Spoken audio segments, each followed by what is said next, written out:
Ladies and gentlemen, hello and welcome back to another Destiny 2 weekly reset video. My name is Story and today is May 12th, which means we're running up until May 19th because that's how things go around here. Now, I was under the assumption that Guardian Games was disappearing today, but there it is. It's still there. But anyway, what is there to do in Destiny 2 this week? Let's have a look then, shall we? If you're new to the game, welcome. Pull up a pew and pour yourselves a brew and regard the Tower map. We have a look at this map because all of these little flashing icons and things and indications here are vendors, and vendors are your best friend. Anyway, vendors offer quests, bounties, and weekly challenges, all of which will reward you with loot. Precious, sweet, gorgeous, beautiful loot. That's what the name of the game is, as well as having fun with friends and family. For example, if we have a look at spare parts, this vendor challenge from our very own Gunsmith, he's got a weekly here. Complete 8 of his bounties, and that will get you some powerful gear at tier 1. So we've got gear in a bunch of tiers, tier 1, 2, 3, and then there's a pinnacle loot. So it goes up in voracious powerfulness, okay?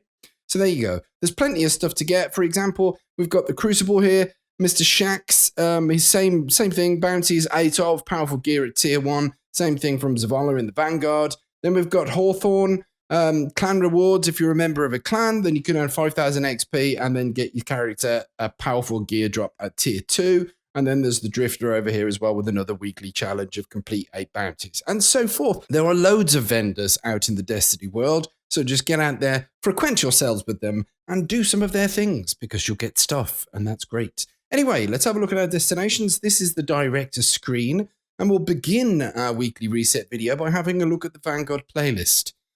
Daily heroic story missions are merely for nostalgia. You can replay basic campaigns throughout all of the Destiny years and seasons, and you get yourself some XP, maybe an odd drop, maybe an exotic, and a walk down memory lane. Then we've got our Vanguard strikes. 3 of these strikes, completed under a set of attributes here, will complete the weekly challenge and get you some pinnacle gear. Now, the attributes are complete the strikes using the same subclass element as the currently active elemental burn. What's that all about then? Well, this is the weekly elemental burn Arc Singe, and that will stay here until next week's weekly reset, where you'll be seeing me again, doing all the same things all over again, because reasons. And then we've got daily modifiers, Blackout and Grenadier. So as long as you equip your Arc subclass on your character, and then play 3 strikes, you'll get your pinnacle loot. Moving on, we've got the Nightfall, the Ordeal. And this week, it happens to be the Warden of Nothing. Now, there's 2 challenges to complete here. Run the Nightfall over and over. Higher difficulties will grant more efficient progress, and that will get you powerful gear at tier 1. However, you can get yourself some pinnacle loot by completing the Nightfall with a team score above 100,000 points. Can you believe it? Well, and don't forget, the Ordeal comes in a variety of different flavors. There's spicy meatball flavor there as well. Not for the faint of heart. Anyway, best of luck with that. Then we've got the normal Nightfall playlist, the vanilla. We've got Strange Terrain this week, Arms Dealer, and Scarlet Keep. Now, these 3 strikes, some of them are liable to give you a piece of strike-specific loot if you happen to grind the strike over and over again. The more you do it, the more your chances increase at getting said specific loot. Now, Strange Terrain, this is different to the API. Anyway, Strange Terrain, we got the Braytech Osprey rocket launcher. That is what you'd be grinding for. The Arms Dealer will give you the Tilt Fuse Exotic Sparrow, and the Scarlet Keep gets you nothing. It just says unknown in the API, but it gets you nothing. We haven't had any specific loot from that strike unless there's something secret to do, but it's doubtful. Anyway, moving on. Gambit. What is in this playlist? Well, there's a PvE player versus environment activity, first of all. It's not all a mishmash of PvE and PvP. But anyway, 1 to 4 players. I highly recommend 4 of them. And there's some different tiers and flavors for you to get stuck into there. This is if you're really farming for specific items from Season of the Drifter. Anyway, with the Gambit playlist, we've got Gambit Normal and Gambit Prime, either or. So complete 3 matches at either or, and you'll get yourself some pinnacle loot. Isn't that fantastic? Now, in the Crucible, Iron Banner has returned. There's also some double Valor or triple Valor or something going on at the moment, so you can rank yourselves up. But anyway, we've got two types of playlists in the Crucible section here. We've got rotator matches, which this week consist of Momentum, Control, Countdown, and Iron Banner. 4 of those games will get you some powerful gear at Tier 1. Then we've got our core playlist, which consists of Rumble, Control, Elimination, Survival, Freelance Survival, and Classic Mix. Now, 4 games completed there will get you some pinnacle gear. Isn't that nice? Amazing. Golden oldie stuff. Let's have a look at Mars. We've got Escalation Protocol over on Mars. This will get you specific close weapons if you happen to be grinding for those. This week it is the shotgun. So if that's missing in your collection, this is the week to be grinding Escalation Protocol.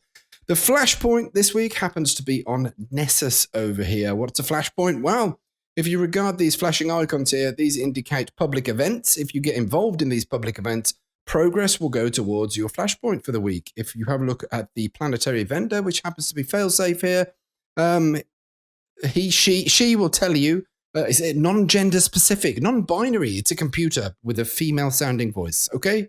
Anyway, they will give you some powerful gear at Tier 1. Once this is completed, you can check the progress bar here. So just run around doing your public events and looting lost sectors, and that bar will fill up, and you get to pick up your stuff.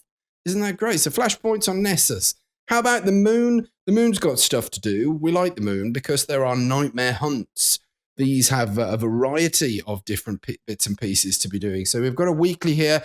Nightmare Hunt's completed 3. That'll get you some powerful gear at Tier 1. Then there's Nightmare Hunt on Master Difficulty. Complete one on Master Difficulty, and that'll get you some pinnacle gear. Speaking of pinnacle gear, there's the Pit of Heresy, the dungeon.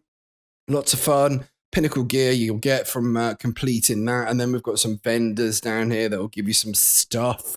Powerful gear at Tier 1 if you complete what they want you to do. There's also another wave horde mode style public event in the Altars of Sorrow. If you make your way to the final altar and defeat the boss, there are 3 different bosses that each drop different stuff. One boss will drop you a shotgun, one boss will drop you a sniper rifle, and another boss will drop you a rocket launcher. Isn't that amazing? If you're feeling brave, again and again, you can get into the Garden of Salvation with some friends and pick up even more pinnacle loot. How's about that then?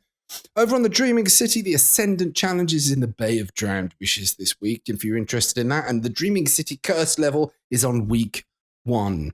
Isn't that nice? Anyway, shall we have a little shufty at one of my favourite vendors just to explain how things go down here? Here he is. It's the Gunsmith. Now, with the bounties, we've got weekly bounties, daily bounties, and additional bounties. This vendor, the Gunsmith, is the only vendor of the main ones in the tower that won't award bright dust for any of their bounties.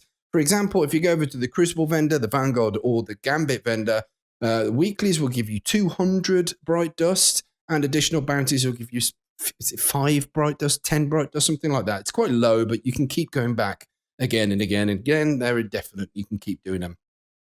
Anyway, with the weekly bounties from the Gunsmith, they will award upgrade modules as well as some Glimmer XP and some planetary resources. Very useful stuff for upgrading all your bits and pieces. As well as the daily bounties, they will give you mod components and enhancement cores. Again, very helpful for upgrading your bits and bobs. He's also got some weapon mods and an armor mod each day. So that's every 24 hours, these will reset. So at the moment, we've got a helmet armor mod for Scout Rifle Ammo Finder and a targeting adjusted weapon mod. And they will rotate on a 24-hour basis. So this time tomorrow, basically, you'll have different stuff to look at. There's also stuff that you can swap for stuff, even though it's quite expensive. Anyway, there you go. That is the Banshee, and it is the brief explanation of bounties. Now we're going to wrap up the video here by having a look at the Eververse store, because we were talking about bright dust. Well, this is where you'd come to spend your bright dust. Now you can buy silver instead of using bright dust, and that costs real money. And that's the way it works. Anyway, exclusive, we've got some featured ornaments and emotes and whatnot. This week it is the Splice of Life weapon ornament for Lord of Wolves. We've got another emote. I think, is he pouring himself a bit of coffee or something? He's a bit angry and not happy about it. Another. Anyway, there's the Immoderate Splendor. It's another sparrow, quite sleek. It's got a bony snake on it. The Knucklebug ship. Crazy. The Siva Emergence. That's a trans matter effect.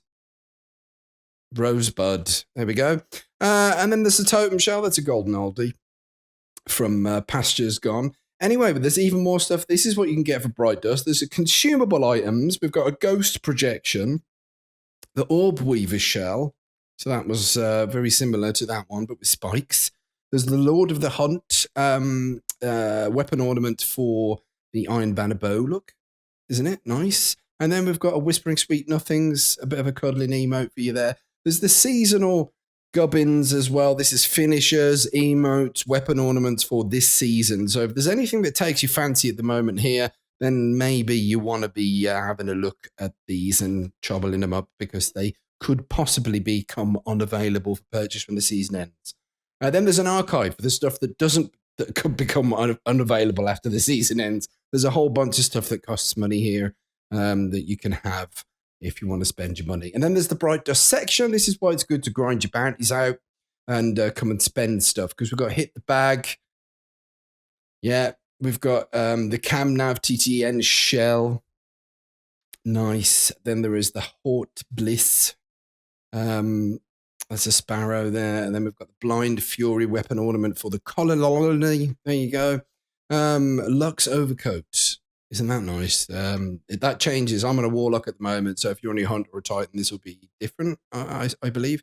Then we've got some projections and, of course, some more emotes and consumable items, shaders and stuff there. And that, ladies and gentlemen, brings us to the end of the video. I hope you're staying safe. I hope you're staying healthy. I hope you're taking care of each other and taking care of yourselves. We'll see you next week. In the meantime, see you later and smoke me a kipper. I'll be back for breakfast.